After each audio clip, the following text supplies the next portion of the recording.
ubu rero dufite abantu bigize ibitambo, bigize abatambyi, barashaka kuduhuza n'Imana. Umuhuza yaraje, imiruho mwikoreye nimwe mwayikoreje, Kirisitu yarabirangije. Ngo amaze gutanga muri Matayo aho twasomye ngo Yesu amaze gutanga, isi hinda umushyitsi,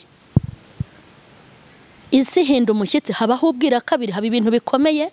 Ngo umwenda wari ukingirije ahera, mureke mbabwire, Yesu yaturuhuye imizigo, sinzi impamvu mukiyikoreye. Yesu yari yaritegereje abona ko inuma ntaho tuzazikura, n'uwakwaka inuma imwe ngo wirukanka uyifate ntiwayibona, n'uwagutuma inkware ntiwamenya aho zirara. Noneho kuba umuntu yagutuma inyana kugira ngo ujye kuyitamba no kugura ikiro cy'inyama bikunanira, iyo miruho niyo Yesu yagira ngo aduture. Ariko n'ubu murakikoreye imiruho.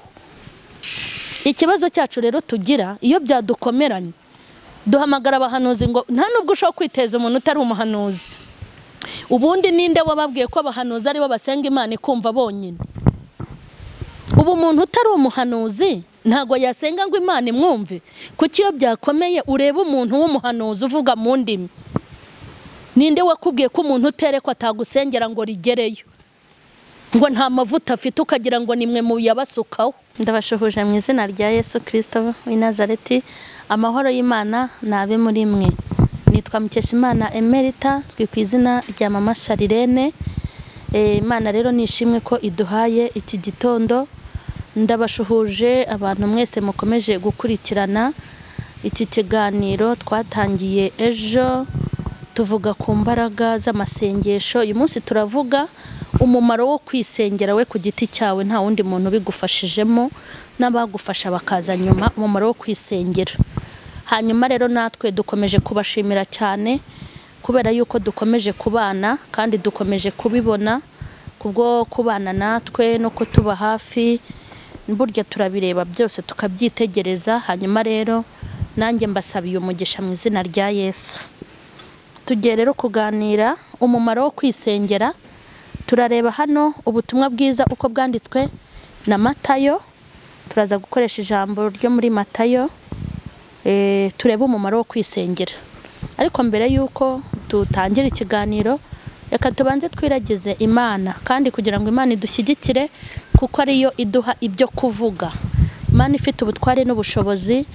Uyu mwanya turagushimye ko uduciriye inzira kugira ngo twicare imbere y'ubwoko bwawe. Hanyuma ikiri ku mutima wawe ukimenyesha abagushaka n'abagukeneye n'abatagushaka. Ndagushimye cyane rero ko wahaye buri wese gutega amatwi, ukaba nanjye umpaye kuvuga. Ushyigikira ibintu byose washyize muri nge kandi ubicira inzira kugira ngo bigere aho byagenewe. Uyu mwanya nkwatse umusada n'inkunga kugira ngo ufashe kandi ushyigikire mbashe kuvuga. Ndagushimye kubana nanjye kandi kuri bushyigikire mu izina rya Yesu. Amen. Turareba ubutumwa bwiza uko bwanditswe na Matayo. Turareba mu bice byaho 27 umurongo wa 45. Dusome mu izina rya Yesu. Uhereye ku isaha ya gatandatu, haba ubwira kabiri mu gihugu cyose kugeza ku isaha ya saa 9, maze ku isaha ya 9 Yesu avuga ijwi rirenga ati, Eli Eli lama sabakitani, bisobanurwa ngo Mana yanjye ni iki kikundekesheje? Ariko bamwe mu bari bahagaze aho babyumvise baravuga bati, umva wa mugabo arahamagara Eli. Uwo mwanya umwe muri bo arirukanka yenda sipongo ayuzuza inzoga isharira, ayishyira ku rubingo, arayimusogongeza, arayimushomesha. Ariko abandi bati, buretse turebe ko Eliya aza kumukiza. Ariko Yesu yongera kuvuga ijwi rirenga, aratanga umwenda. Aha niho nashakaga 5:1. Umwenda ukingirije ahera cyane h'urusengero utabukamo kabiri, utangirira hejuru ugeza hasi. Isi iratigita, ibitare birameneka, ibituro birakinguka. Intumbi nyinshi z'abera bari barasinziriye zirazuka, bava mu buturo maze bava mu bituro, maze amaze kuzuka binjira mu murwa wera babonekera benshi. Naha ngo igitambaro cyari gikingirije ahera gitabukamo kabiri. Hanyuma reka turebe irindi jambo ry'Imana, igitabo cya kabiri cy'Ingoma igitabo cya kabiri cy'Ingoma murongo 20, ibice 20 umurongo wa mbere. Hanyuma y'ibyo Abamowabu n'Abamoni hamwe n'Abamewunimu batera Yehoshafati bajya kumurwanya. Maze haza abantu babwira Yehoshafati bati, haje ingabo nyinshi ziguteye ziturutse i Siriya hakurya y'inyanja, kandi dore bageze Hasasonita Mari ariho Inegebu. Yehoshafati aratinya yihata gushaka Uwiteka, ategeka Abayuda bose kwiyiriza ubusa. Abayuda bose baraterana ngo basabe Uwiteka kubatabara. Baturuka mu midugudu y'Ubuyuda yose bazanywe no gushaka Uwiteka. Yehoshafati ahagarara mu iteraniro ry'Abayuda n'Abisiraheli, yari mu nzu y'Uwiteka imbere y'urugo rushya, arasenga ati, Uwiteka Mana y'abasogokuruza bacu, ese si wowe Mana yo mu ijuru, kandi si wowe utegeka abami, si wowe utegeka abami bose b'abanyamahanga? Mu kuboko kwawe harimo ububasha n'imbaraga bituma nta wadutanga imbere. Mana yacu, si wowe wirukanye abaturage bari muri iki gihugu imbere y'ubwoko bwawe? Mureke dukomeze, n'aya magambo nashakaga twifashisha. Twababwiye imbaraga ziri mu masengesho. Uyu munsi ndashaka kubabwira umumaro wo kwisengera. Umumaro wo kwisengera. Kera Yesu ataraza ngo atubere igitambo, mbibutse ko Yesu ari we gitambo kizima, nta wundi gitambo. Njye mbona abantu bashaka kwigira ibitambo, njye mbona abantu bashaka kwigira abahuza b'abantu n'abandi, njye mbona abantu bashaka gusimbura Imana no kuyizungura. Twahawe igitambo kimwe, ari cyo Kristo, nta n'ikindi gitambo giteze kuza. Yesu ajya kuza kuducungura, yararambiwe agasuzuguro n'umuruho n'umubabaro abantu bari bafite, ngo kugira ngo umuntu ababarirwe icyaha yashakaga inuma y'intungura, bagashaka inka zidafite intenge, bakaza kugira gute, bakaza gutambira Uwiteka. Yesu abona hari umuruho n'umugoko, ashaka korohereza abantu kugira ngo bazajye bamugeraho byoroshye, ariko umuruho yabatuyera n'ubu muracyawikoreye. Ubu rero dufite abantu bigize ibitambo, bigize abatambyi, barashaka kuduhuza n'Imana. Umuhuza yaraje. Imiruho mwikoreye nimwe mwayikoreje, Kirisitu yarabirangije, ngo amaze gutanga. Muri Matayo aho twasomye ngo Yesu amaze gutanga, isi hinda umushyitsi. Isi hinda umushyitsi, habaho ubwira kabiri, haba ibintu bikomeye, ngo umwenda wari ukingirije ahera. Mureke mbabwire, Yesu yaturuhuye imizigo, sinzi impamvu mukiyikoreye. Yesu yari yaritegereje abona ko inuma ntaho tuzazikura.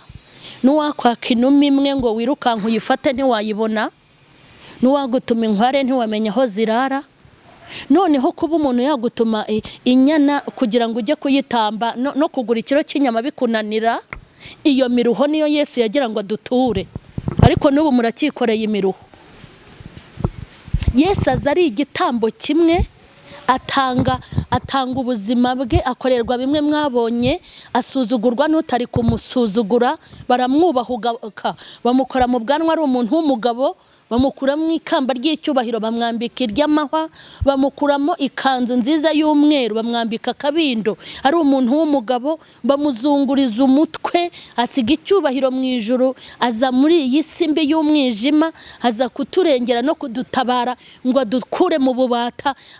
Amagambo ye y'ubugingo yagiraga n'amaraso ye ahinduka incungu kuri twebwe, tumwizere atugirire neza. None icyizere yaduhaye kumugirira twarakikuyeho, hanyuma ibitambo budusigaye tubiha abahanuzi, ariko byose ni hahandi ntibazagutambira. Umuhuza yaraje uduhuza n'Imana. mbere ngo kugira ngo abantu basabirwe imbabazi abatambye nibo binjiraga mu nzu barinjiraga bakajya mu cyumba kandi ngo akagenda bamuziritse ikiziriko bamuzirikaga umugozi ngo kugira ngo nimba yaguyeyo utinjira kujya kumukurura ugapfana nawe kuko kera ntago bajya bavuga ngo Imana ya kera yagiraga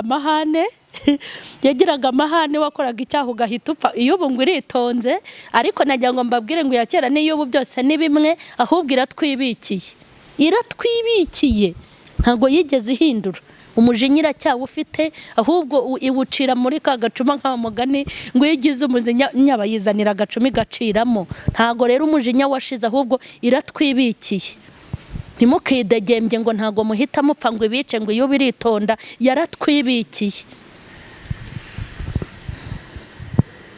Yesu rero areba umuroho n'umugogoro wo kwirirwa badusabira imbabazi arururuka kugira ngo adukize izo stress buryo muvuze rero ngo babasengeye barayabatwara ntibabizi kuyajyana bajye bayatwara pe barinda bayajyana se Yesu ntiyaje si kumanywa yihango yaje se yaraje aginya bihanga ajya kumusaraba ku karubanda aho abantu bose bamubonye burya yararambuye ibiganza avuga ngo nawe nuruhu ujya nkuruhure none iyo warushye wirukira abahanuzi komeza uruhe uzanaruha paka upfuye ubure kwirukira Yesu igorogota wateze ibiganza kugira ngo akubabarire uririrwa ubirukaho ngo bafite amavuta se bafite barayavukanye bayaguze he ayo mavuta ese wazaba baje aho bagura nawe ukagurirayo Yesu yarabirangije imiruho nimwe muyikoreye ngo uyu mwenda niwo nashakaga gusobanuraho uyu mwenda watabutsemo kabiri ngo kugira ngo umuntu wese agire gute yigerereyo mureke mbabwire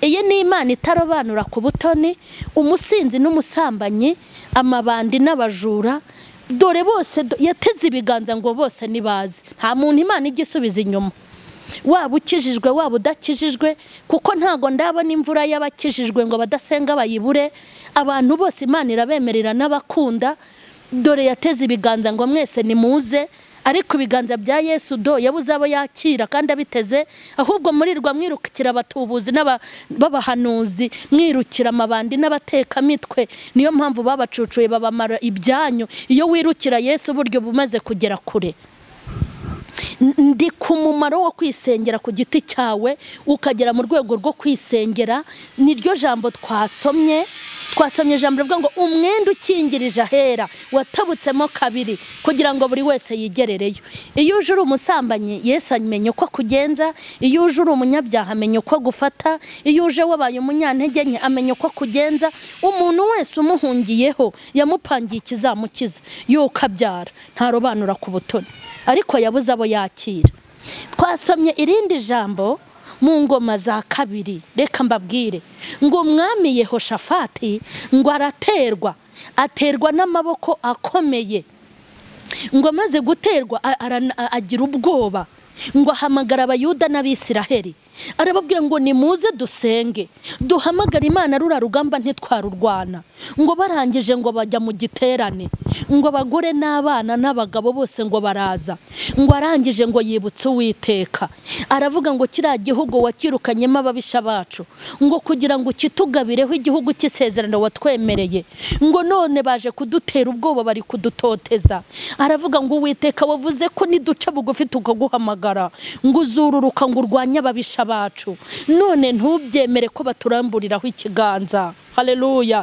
Yehoshafati arasenga Imana ishimwe ngo amaze gusenga Uwiteka avugana nabo arababwira ngo nimumanuke mujye ku kibaya ngo hanyuma mubasanganire Uwiteka aravuga ngo nimuhagera ntago urugamba ari urwanyu ngo mwihagararire gusa ngo murebe ukuntu ndi bubarwanirire sifa kwa Mungu amasengesho mureke mbabwire ngo barimo barasenga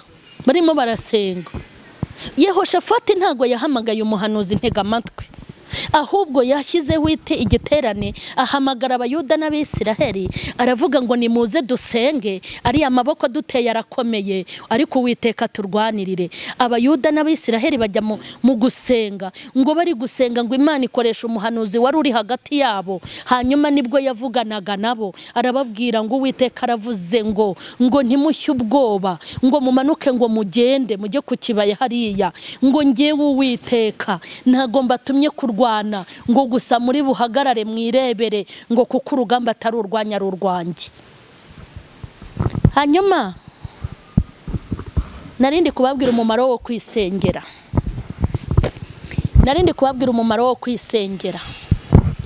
umuntu utagera ibwami abeshywa byinshi.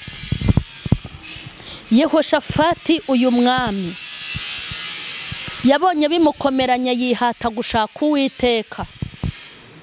Amaze gushaka Uwiteka aramwiyereka.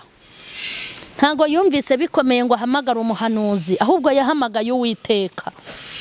Ikibazo cyacu rero tugira iyo byadukomeranye duhamagara abahanuzi, ngo nta nubwo ushobora kwiteza umuntu utari umuhanuzi. Ubundi ninde wababwiye ko abahanuzi ari bo basenga Imana ikumva bonyine? Ubu umuntu utari umuhanuzi ntago yasenga ngo Imana imwumve. Kuki iyo byakomeye ureba umuntu w'umuhanuzi uvuga mu ndimi? Ninde wakubwiye ko umuntu uterekwa atagusengera ngo rigereyo? Ngo nta mavuta afite ukagira ngo nimwe mu yabasukaho. Ese bafite amavuta n'abatayagira muyabwirwa n'iki kandi namwe ntayo mufite? Imana idutabare. Ugomba kwiga kwisengera. Hanyuma wakumva byagukomeranya ukamera nk'umuntu uri kwaka umusada bagenzi bawe, ariko ubuzima bwawe bwose ntubeho uri umuntu wo gusengerwa. Hari umumaro wo kwisengera. Burya abantu batajya ibwami, utajya ibwami abeshywa byinshi. Ugomba kugira uruhare mu gusenga Imana. Noneho wowe numara gushaka Imana ukayisenga uyibwira ikibazo cyawe, ukihata gushaka Uwiteka nawe azagushaka anyuze ahantu hatandukanye. Ntago Uwiteka agomba kunyura ku muhanuzi kuko ari we muziranye. Ntago Uwiteka azanyura ku muhanuzi kuko ari uzi. Ikizakubwira ko ari Uwiteka nuko azanyura naho utazi. Hari n'abo utazi ko barota, hari n'abo utazi ko berekwa, hari n'abo utazi ko bahanura. Imana ifite abakozi bari mu ibanga. Nta nubwo abahanuzi ari bamwe birirwa bikorera publicité, ntabwo abahanuzi ari babandi wabonye ngo bibyamamare. Hari abandi bantu batazwi batagaragara, hari n'abandi bantu mu nsengero batazwi kandi bakorana n'Imana. Uzashaka Uwiteka nawe azakwishakira, azanyura aho ashaka. Ariko wuraho icyifuzo umuhanuzi ugashaka yuko Imana ari nawe inyuramo, ntago ari wowe ugomba kuyobora Imana inzira. Narindi kubabwira umumaro wo kwisengera. Hanyuma nimwige kwisengera. Mureke mbabwire, ngewe ndi umuhanuzi, ndi n'umuvugabutumwa, ndi n'umunyamasengesho, ariko reka nkubwize ukuri. Ngiye kugushuka nakubwira ngo nzakwikorera.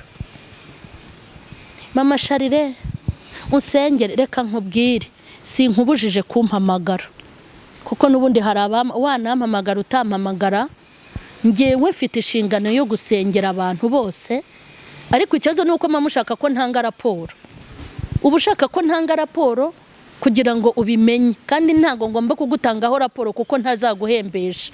Ngewe ngomba kugusengera kuko tuziranye, ngomba kugusengera kuko tutaziranye, ngomba kugusengera kubera ko ndi umukozi w'Imana, ariko si ngomba no kubyamamaza ngo nge mbabwira ngo muze mbasengere. Gusenga biravuna. Ibi amasengesho atavuna ni ayandi y'ubuginga. Arahara atavuna. Amasengesho birwa bakubeshya ngo baragusengera. Nkora mbibabwira ariko ntago mwumva. Ese iyo umuntu akubwiye ngo ndi bugusengere, hari kamera na video uba wamushyizeho kugira ngo bimenye ko yagusengeye? Uzi ko gusenga bivuna, nayo umunsi umwe bigoye. Buriya ugenzuye ugasanga abantu bashoboye gusenga, uzi ko ari mbarwa, uzi ko bikomeye. Umuntu yabananirwa kwisengera rimwe mu kwezi we ku giti cye, akabasha wowe kugusengera.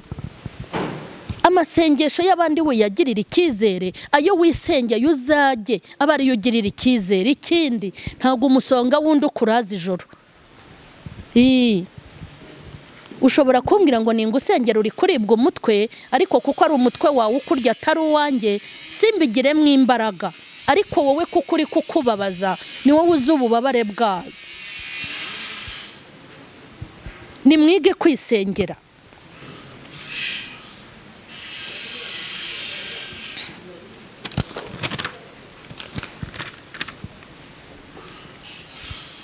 Umumaro wo kwisengera niwo turiho.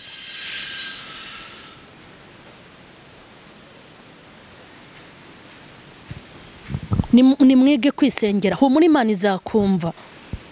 Hari igihe mwibwira ko hari abantu batwaza Imana ibitabo, hari igihe mamuzwa hari abantu barenze ku Mana. Umuntu urenze ku Mana ni umuntu yubaha ukora ibyo ashaka. Nta titire n'imwe ishobora kuba imbere yawe ngo abe umuntu urenze.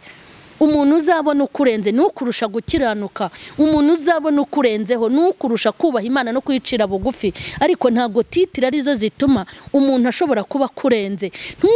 Ntukajye ngo wishyire hasi mu bantu yabambiwe nawe urimo, mu bantu batumye umwenda utabukamo kabiri, burya nawe wari urimo, mu bantu yavuze ngo mujye mwigererayo nawe wari urimo. None se mbabaze ko mwiringira abantu ngo nibabasengere nabo bakabaka amafaranga, abatayagira mwe muzapfuruki? Muzabigenza mute ko ntayo mugira? Uzabura yo gushakamo ibyo kurya nawe warayabuze ngo ubona yo kubahemba ngo bagusengere? Iyo miruho muri kwishyiraho ni iki? Imana yumvise gusenga kwa Yona ari mu nda y'urufi, Imana igategeka urufi ngo nimugende mu muruke uruhande ku nkombe, igifi kikamuruka. Imana yategetse ifi ngo ugende umirire Yona agende amare 3 mu nda iminsi 3 adapfa ntahere umwuka. Umva iyo Mana. Nyuma y'iminsi 3 ikongera igategeka igifi ngo gende umundukire ku hariya ku nkombe, akongera akabaho. Ubwo si Imana yakuye Yona mu nda y'urufi ni hehe itagukura? Nagira ngo mbabwire ngo hari umumaro wo kwisengera. Reka nkubwire, hari icyifuzo ushobora guha umuntu, nukuri go no gutanga ibyifuzo ni byiza. Nanjye hari igihe njya mbwira umuntu ni bimeze gutya, mfasha dusenge, ntago ari icyaha. Ariko uzabaho mu buzima uterwe n'abadayimoni 20 ujye guhamagara abagufasha, uterwe n'abadayimoni 10 uhamagara abagufasha, nuterwa n'abadayimoni 5 uhamagara abagufasha, nihaza n'umudayimoni umwe uhamagara abagufasha, nihaza abadayimoni 2 uhamagara abagufasha. Ubundi wowe icyo ushoboye ni iki? Uzabaho urware gripe, musengere gripe yanyishe, nurwara inkorora imereye nabi sengera, nurwara malaria ndumva ari malaria sengera, nurwara n'igifu yewe igifu cyamfashe ni musengere. Koko bazagusengera kuri gripe, bagusengere kuri malaria, bagusengere ku gicuri, bagusengere ku bazimu. Ubundi wowe umaze iki? Mbabarira umbwire, umaze ururuhinja se? Uzajya wowe ukora mu mifuko ubundi bagusengere? Ntago uzi ikintu Imana ikunda. Imana ikunda kumva ijwi ry'umuntu uyihamagara. Imana iba yishakira. Reka nkubaze, iyo ugiye gushaka umuyobozi ushaka ikintu runaka, hari ubwo utuma abandi se wowe wigirayo? Ni wowe wigirayo kugira ngo uvuge n'ikibazo ufite, uvugane n'umuyobozi. Anakubwira tutuye he, mbwira umurenge wawe, akarere nakahe, utuye mu uhe mudugudu, mu kahe kagari, ufite ikihe kibazo? Ubuso umuntu ashobora kukuvugira ikibazo nkuko wakivugira. Mwagiye mwigishwa n'ibyo mubona. Ariko iyo ufite impamvu ikujyana kwa gitifu, hari ubwo wohereza umugore wawe uri umugabo ari wowe ufite ikibazo. None se ubabaye se ubandura ugise ko bavuga. Umumaro wo kwisengera, ni mwige kwisengera kuko mwararemaye, mwaramugaye. Kandi reka mbabwiye, shuka ngo barabasengera, barababeshya. Kandi nkubwira ngo baragushuka. Erega ibyo nkubwira nge ndabizi. Abantu bashobora kugira imitwaro yo gusengera abantu n'imbarwa ntibanazwe. Kandi abantu bakwikorera ngo baragusengera, ntuzongere no kumuha 1000 urebe ko azongera no kukubwira ngo Imana yamutumye. birirwa bakwihamagaza buri kanya, yewe hari ibintu nabonye, hari ibintu numvise, usengera uriya mwana wawe ku kazi bigiye kumera nabi. Impamvu abikubwira ni bwa bufaranga umuha, uzabuhagari kurebe, ntabwo azongera kwerekwa, nta nubwo azongera kureba. Hari abandi bantu bagusengera ahubwo utazi, ngenda bizi ko hari abantu bagusengera utazi, hari n'abandi bagusengera kandi utabasha no kumenya.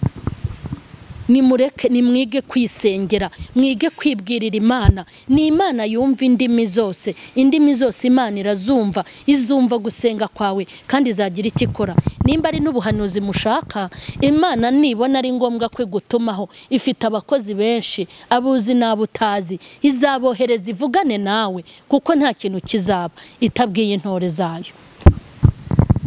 Imana itugirire neza. Imana yagiye ikoresha abakozi bayo, igahishura iby'uyu munsi n'ibyejo. Natwe twagiye tubibona ku manywa y'ihangu. Nagiye mbona ahantu Imana itanga nimero zawe za telefoni, umuntu akicara Imana ikamuha nimero zawe. Iyo ni Imana ya Isiraheli. Yarangiza akakubwira ibyo waraye utekereje, akakubwira ibiguteye ubwoba. Hari Imana yamutumye kandi akaguhamagara, yamara kuguhamagara akaguha message utanamuzi. Izo ni inzira z'Imana. Nabonye aho ugira ikibazo ukavuga ngo ndabigenza gute, Imana ikabona kuri mu gihirahiro ikagutumaho umuntu ikamubwira ngo mumbwirire gutya. Ejo bundi hari umuntu w'inshuti yanjye Imana yahaye nimero za telefone. Harambwiye ati nta n'amafaranga afite muri telefone ngo muhamagare. Mumpamagarire numve ko zinabaho, kuko nazihawe ninjoro. Arazimbwira mu mutwe. Izo nimero turazihamagara zicamo. Imana ireri mubwira ibyo yashakaga. Narabyirebeye. Imana iravuga. Hariho intumwa, harimo n'abahanuzi, ntabapfira gushira. Umwe we yaravuze ngo ninjye usigaye, Uwiteka aramubwira ngo ntago ari we wenyine, hari abandi bihumbi batarapfukamira Bayali. Imana nigushaka ifite aho izanyura kugira ngo ikugereho. Imana nigukenera ifite inzira izakoresha. Hano ubwo ikoresha abahanuzi gusa, hari n'igihe ikoresha abadakijijwe, hari n'igihe ikoresha abadasenga, hari n'igihe ikoresha abo mudasengera mu idini rimwe, hari n'igihe ikoresha abo utigeze ubona isura ye, kuko ni Imana. Wowe shaka Imana, wishaka abahanuzi, senga, wige kwisengera. Nugira ikibazo usenge. Ese wari uzi ko hari n'igihe Imana itegeka abantu ikavuga ngo nimusengere runaka birakomeye? Ngewe hari umuntu wigeze ampamagara bari ku musozi kera, harambwira ngo Imana yatubwiye ngo tugusengere iki n'iki. Nararize ndarira, mbwira Imana nti burya urabizi ibintu biri kumbaho. Barangije koko sanga ibyo bintu nibyo nicayemo ndababaye. Yego byari ibintu byo mu ibanga ryanjye, ariko bati humura, Imana yagutangiye icyifuzo turi ku musozi, twaguhamagariye Imana ya Isiraheli, nutuze. Umva Imana ukuntu ijya ibigenza. Nimuhiga abahanuzi muzababona, nimushaka Imana niyo muzabona. Narindi kubabwira ngo hari umumaro wo kwisengera. Ese bakubwira ngo yavuze, kuki wowe utavugana nawe? Amahirwe twagize ni menshi. Kuba uriya mwende waratabutsemo kabiri, no kuba Imana yumva indimi zose, nta n'icyo uzireguza. Wirirwa utuma abantu kubera iki? Ni Imana iba mu nzu yawe, ni Imana iba mu kazi kawe, ni Imana mugendana mu muhanda, ni Imana mwicarana aho wicaye, ni Imana mubana mu bihugu byose. Imana ibihari. Niyo uri mu ndege bayicayemo, naho wagendera mu bwato, naho waba uri mu modoka, ntigira isoni no kwigare yicaraho, no kuri moto. Umuntu wese, umuyobozi n'umuyoborwa, ukijijwe n'udakijijwe, arayihamagara ikamwumva. Nimwige kwisengera. Ese umunsi washatse guhamagara telefone igashiramo umuriro, hoya nukubitana n'ikibazo yashizemo umuriro, nukubitana n'ikibazo umaze kurya amafaranga ya MTN itari bwongere no kukuguriza nayo kwishyura, nugira ikibazo nta mayinite ufitemo, uzabigenza gute? Ko telefone y'Imana itagishiramo umuriro, ko Imana isaha n'isaha ibintu biba ari sawa, wakize kuyihamagara ko ari bwo buryo bworoshye. Numuhamagara se akagukupa, numuhamagara amafaranga yaragushizemo se uzabigira ute? Numuhamagara se afite abandi bamuhamagaye, ese numuhamagara ukumva ngo yapfuye, n'umuhamagara bamujyanye muri gereza, n'umuhamagara ari mu bitaro, ninde uzakwitaba? Nimwige gushaka Imana idafungwa, nimushaka Imana itarwara, nimushaka Imana ihorana rezo, nimushaka Imana yumva abantu bose, nimushaka Imana yumva abafite amafaranga n'abatayagira, Imana yumva abakire n'abakene, Imana yumva abo mu mujyi n'abo mu cyaro, Imana itarobanura abantu ku butoni, Imana uhamagara wasinze ntinukirwe, Imana itanukirwa n'ubusambanyi bwawe, Imana itegeze ibiganza. Abantu bose ngo nibaze, nimwige kuyisenga. Tugiye gusenga, tugiye gusenga, tugiye gusenga. Bwira Imana ngo iyo niga kugusenga mba ngeze kure. Bwira Imana ngo iyo nkumenya kera mba ngeze ahantu hakomeye. Iho yabibwira Imana. Bwira Imana ngo nyigisha gusenga. Tuzaganira n'inzitizi z'amasengesho. Tugiye gusenga. Ndagusabira amasengesho muri wowe. Ngusabiye kwigirira icyizere imbere y'Imana. Ndagusabira communication hagati yawe n'ijuru. Ndagusabira rezidacika hagati yawe n'Imana. Ku buryo ahantu hose nk'ubu ushobora kurizamura unicaye, wicaye muri kwasteri ntagire urabukwa, kandi Imana ikaba yumvise. Imana y'amahoro n'amahirwe. Haleluya. Imana ituye ku mibumbe yose y'isi. Imana yicara mu ijuru ikarambiza inaha mu isi. Imana ifite ijisho rigera kure. Imana irambura ukuboko igahaza ibyaremwe. Imana idapfa kandi idapfusha. Imana y'inyacyubahiro. Imana isobanutse. Imana uri mugari kandi uri munini. Uri rurangiza rwa burundu. Uri wo kwegamirwa, uri wo gukorerwa, uri wo gutambirwa, uri wo kubwirwa. Uri inshuti yacu ya bugufi. Uri umujyanama, uri inkoramutima. Uri wo tubitse ibanga nturimene. Uri Imana itarobanura abantu ku butoni. Uri Imana ihemba ikanahembura. Yesu uri yabambye ijuru ntawe uyifashije. Wahanitse ikirere nta muyedi n'umuhereza muri kumwe. Uri ndiho niryo zina ryawe. Niko watumye umugaragu wawe Mose ubabwire ngo nduwo ndiwe. Sifa kwa Mungu. Uri umunyacyubahiro, uri umunyembaraga, uri wo kwiratwa, uri wo kuvugwa, uri wo gukorerwa, uri wo kwamamazwa. Sifa kwa Mungu. Ndagushimye Mana. Ngushimiye kuri umuziranenge. Ngushimiye kuri utarobanura abantu ku butoni. Ngushimiye ko wumva indimi zose. Ngushimiye ko umwenda ukingiriza hera watabutsemo kabiri. Ndagushimye ko waduhaye kwibonanira nawe. Wakuyeho ibitambo n'abatambyi. Sifa kwa Mungu. Uduha umwana wawe w'ifura Kristo kugira ngo tumwize, tukwizerere muri we. Habwe icyubahiro kubwira ijambo. Ijambo uri kwigisha abantu bawe kugusenga, bakugirira icyizere umuhuza yari umwe. Haleluya. Iyi jambo rikurikire rishora imizi kandi rimere mu bantu, rigira umumaro, risenye, ririmbure, ryubake kandi rishyigikire. Ndagushimye Mana ko wabanye natwe. Abana bawe bakebuke kandi ubishimire. Urwana intambara zo mu buzima bwabo, ubigishe gusenga unabibatoze, bibabemo kandi bibajyemo mu izina rya Yesu Kristo. Amena. Mbifurije amahirwe masa yo kwiga gusenga no kugira umuyoboro udacika hagati yanyu n'Imana. Ndabibifurije mu izina rya Yesu. Hanyuma maze no kubasengera kandi ariko nawe wigirira icyizere, wibikemwe amasengesho Imana yumva.